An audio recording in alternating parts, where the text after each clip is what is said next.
Su historia es un decorado de papel maché que oculta una verdad vergonzosa. Les han hecho creer que entre la Roma resplandeciente y la Edad Media bosteza un abismo de 10 siglos, al que llaman tímidamente la Edad Oscura. Pero, ¿y si ese agujero solo existe en el papel? Probaré que la antigüedad nunca existió y que sus antepasados salieron de chozas de barro apenas ayer. La ciencia oficial es incapaz de explicar a dónde desaparecieron las tecnologías y los pueblos durante 1000 años. La respuesta es simple. Los siglos oscuros están vacíos porque no existieron. Esa pausa fue pegada en las crónicas por cuentacuentos del siglo XVIII para alargar los linajes de los monarcas. En realidad, la historia de la humanidad es mucho más corta. Basta con desechar la antigüedad ficticia y acercar el mundo antiguo al siglo XII para que las inconsistencias desaparezcan. Los historiadores no tienen datos de este periodo no porque los archivos se quemaran, sino porque sobre el vacío no se puede escribir ni una palabra, nada, ni documentos ni piedras. ¿Creen que es una teoría? Comenzamos la demolición de esta realidad de cartón desde el corazón de Europa. Ahora verán cómo el Gran París resultó ser, en realidad, un cobertizo de madera podrida donde apenas cabía un centenar de salvajes. La farsa de Lutecia. Las excavaciones del siglo XXI han convertido la historia de Francia en una farsa barata. Mientras imaginaban una Lutecia antigua con anfiteatros de piedra y una metrópolis majestuosa de la época de los primeros reyes, las palas de los arqueólogos tropezaron con algo que hizo sudar de vergüenza a los académicos. La verdad es que la capital del mundo, hasta el siglo XII, no era más que un pozo de barro. Investigaciones a gran escala en el mismo centro de París han asestado un golpe demoledor a la cronología. Se reveló que hasta el siglo X, y según muchos datos incluso hasta el XII, no existía ninguna ciudad de piedra en la naturaleza. En lugar de palacios, había un fuerte de madera primitivo reforzado con tierra. Los científicos calcularon el área de este centro de la civilización y se quedaron atónitos. Físicamente no podían caber más de 200 personas, incluyendo soldados y ganado. Esta es su ciudad más grande del mundo, de la que escriben con entusiasmo los libros de texto. 1000 años de historia de París simplemente se dibujaron en el silencio de los despachos para ocultar la verdad. Los antepasados de los europeos hasta el siglo XII vivían como comunidades primitivas en la espesura del bosque. El veredicto de la moneda. Si incluso París resultó ser una aldea diminuta, ¿en qué se apoya el mito de los antiguos castillos de piedra de España? Prepárense, ahora una pequeña moneda, hallada bajo un cimiento antiguo, destruirá la última esperanza de los historiadores tradicionales. La fortaleza de Castro Valente fue considerada durante siglos un bastión inexpugnable, erigido 1500 años antes de nuestra era. Los historiadores defendían con vehemencia su origen prehistórico, hasta que los arqueólogos modernos miraron bajo el mismo cimiento. Lo que encontraron allí no solo sorprendió al mundo científico, literalmente pisoteó toda la datación oficial de Europa. Nuevas investigaciones de científicos españoles de la Universidad de Santiago de Compostela convirtieron el monumento antiguo en una construcción reciente. Bajo piedras masivas que supuestamente estuvieron allí 3000 años, se descubrieron monedas medievales del siglo XIII. No es un hallazgo casual, es una sentencia. La fortaleza no fue construida por pueblos antiguos míticos, sino por gente común de la Edad Media. Los arqueólogos demostraron que hasta finales del siglo XII no había en ese lugar ni una sola piedra labrada, solo madera y tierra. La construcción en piedra española comenzó miles de años después de lo que nos mienten en las enciclopedias. Toda la antigüedad de la región resultó ser solo una fantasía de cronistas que hicieron pasar una novedad medieval por un legado de la más profunda antigüedad, la ficción de Constantinopla. Pero esto es solo la punta del iceberg. Si los castillos europeos han rejuvenecido 3 milenios, ¿qué oculta el baluarte principal de la historia oficial? Constantinopla. Se sorprenderán, pero las murallas inexpugnables del imperio más grande de Oriente resultaron ser una ficción que se podía atravesar de un puñetazo. Las murallas inexpugnables de Tsargrad contra las que supuestamente se estrellaron ejércitos bárbaros durante siglos, son un mito grandioso creado para justificar derrotas vergonzosas. ¿Creen que Constantinopla estuvo protegida por un anillo de piedra poderosa desde tiempos antiguos? En realidad, la mayor ciudadela de Oriente, hasta el siglo XIII, era prácticamente un lugar desnudo.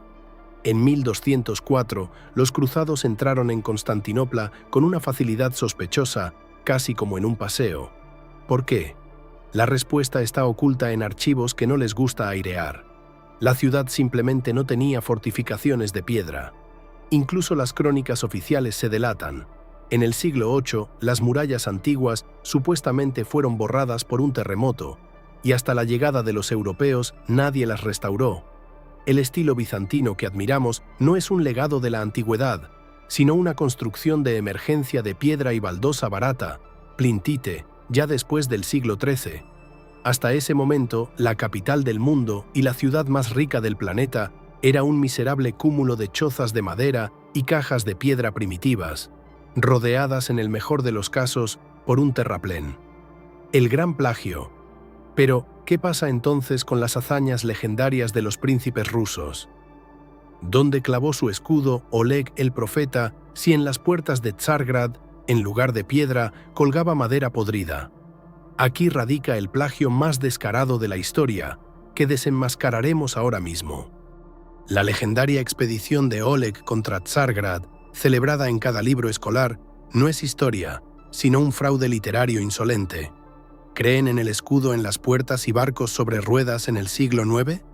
En realidad, esta epopeya heroica fue robada literalmente de crónicas reales escritas 600 años después.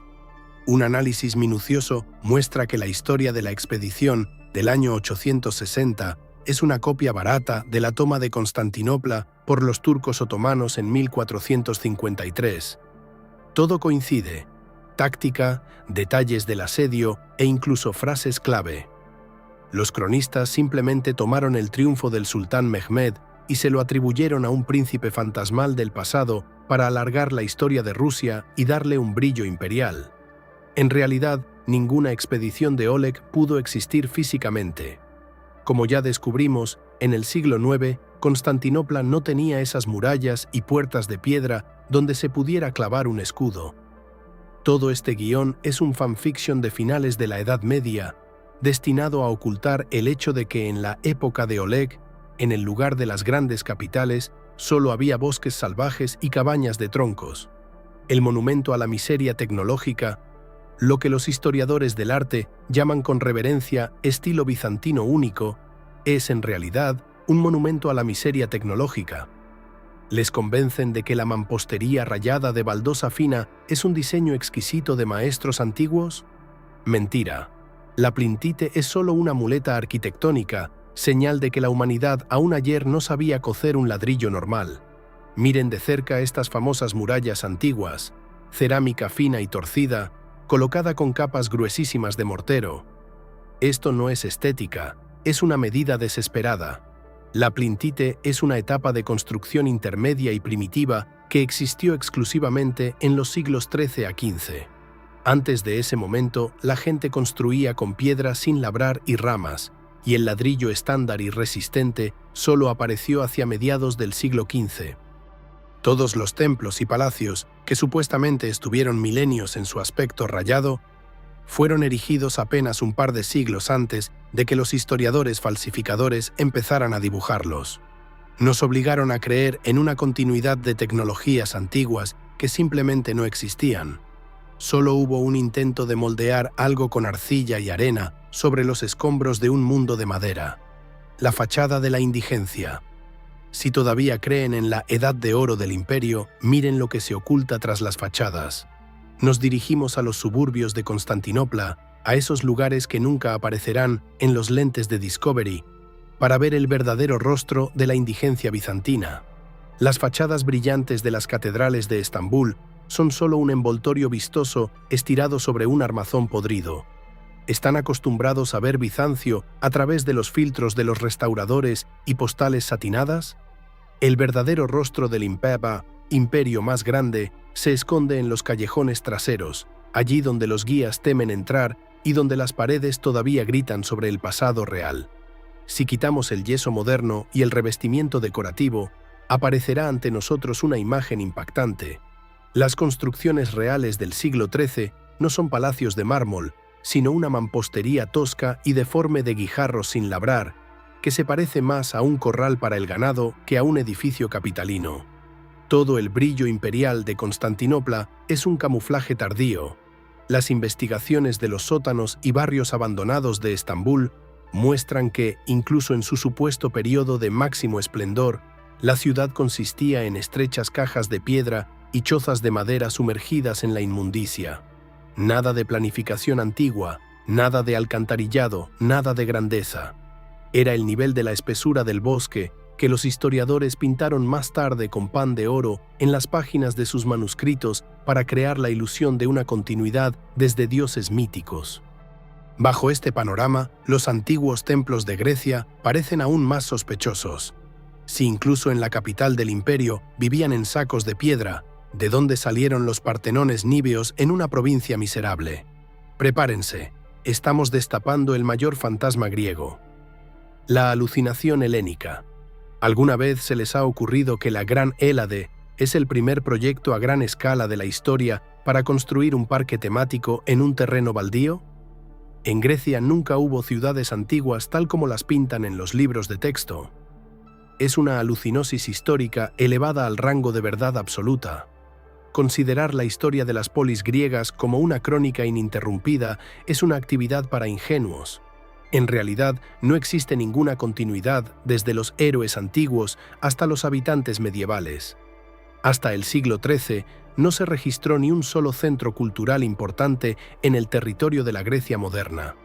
La ciencia oficial declara un declive milenario, pero la verdad es mucho más cruda. Simplemente nadie construía nada allí. Todas estas ruinas blancas son o bien una construcción moderna tardía, o bien estructuras medievales primitivas que en el siglo XVIII declararon legado de los dioses para atraer turistas y crear una identidad europea.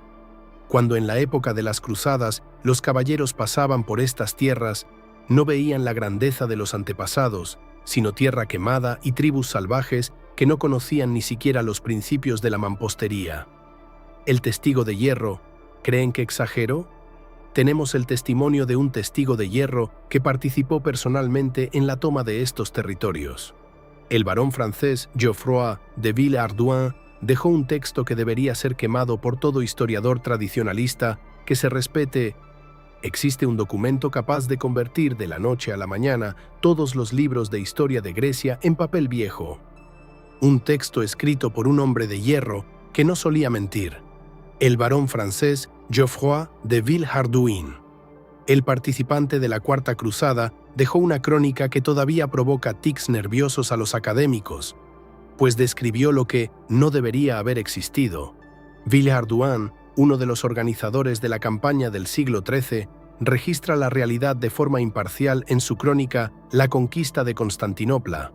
Mientras los historiadores modernos sueñan con las ruinas de Atenas y la grandeza de Esparta, el barón testigo informa directamente: no encontró en Grecia ningún lujo antiguo, ningún templo de mármol ni rastro de grandeza pasada. A sus ojos era un territorio salvaje y remoto, habitado por pueblos primitivos sin rastro de civilización. Si en cada colina hubiera columnas blancas, un guerrero y señor feudal experimentado las habría notado sin duda. Pero solo vio vacío y miseria. Esta es una prueba irrefutable. Todo el legado helénico se empezó a dibujar y completar intensamente mucho más tarde, cuando se necesitó crear un cuento hermoso sobre las raíces de la cultura europea. Cirugía cronológica. Su historia fue literalmente troceada con un bisturí, cosiendo piezas dispersas con hilos blancos para convertir la crónica corta y feroz de la humanidad en una saga interminable. Nos obligaron a creer en el desarrollo lineal, pero en realidad vivimos dentro de un gigantesco empalme donde las costuras se abren a la primera mirada atenta. La historia de la humanidad fue estirada artificialmente en el silencio de las celdas monásticas y los archivos reales del siglo XVII. ¿Para qué? para justificar los derechos antiguos de los monarcas a los tronos y crear una ilusión de raíces profundas donde ayer todavía no había nada. El mundo antiguo no desapareció durante 1000 años en la oscuridad. Termina exactamente donde comienza el siglo XII. No hay siglos vacíos, no hay lagunas en la memoria. Solo existe una descarada cirugía cronológica. Los eventos reales de la Baja Edad Media fueron duplicados y proyectados al pasado profundo bajo nombres nuevos. Los reflejos de las guerras, los gobernantes y las catástrofes del siglo XV se hicieron pasar por eventos de antes de nuestra era. Si quitamos este lastre de papel, se descubrirá que la civilización no se recuperó de las cenizas de la antigüedad. Nació por primera vez en agonía hace apenas 800 años. Punto cero. El siglo XII. Todo lo que están acostumbrados a llamar antigüedad y progreso, en realidad comenzó hace solo 800 años. Hasta ese momento, el mundo era silencioso, de madera y temporal. El verdadero desarrollo de la humanidad no es una escalera suave hacia arriba, sino una explosión brusca, casi antinatural, que ocurrió en un instante para los estándares de la historia. El final del siglo XII es el verdadero punto de partida de nuestra era. Es en este periodo cuando ocurre un milagro en toda Europa y Oriente. En el lugar de las chozas primitivas y las vallas de estacas inestables, comienzan a crecer las primeras ciudades reales. No es un renacimiento de conocimientos perdidos, es su primera aparición. Hasta los años 1200, la humanidad no conocía la extracción masiva de piedra, la arquitectura compleja ni la construcción sistémica. La transición fue instantánea y dura, de comunidades forestales salvajes a los primeros castillos y catedrales de piedra.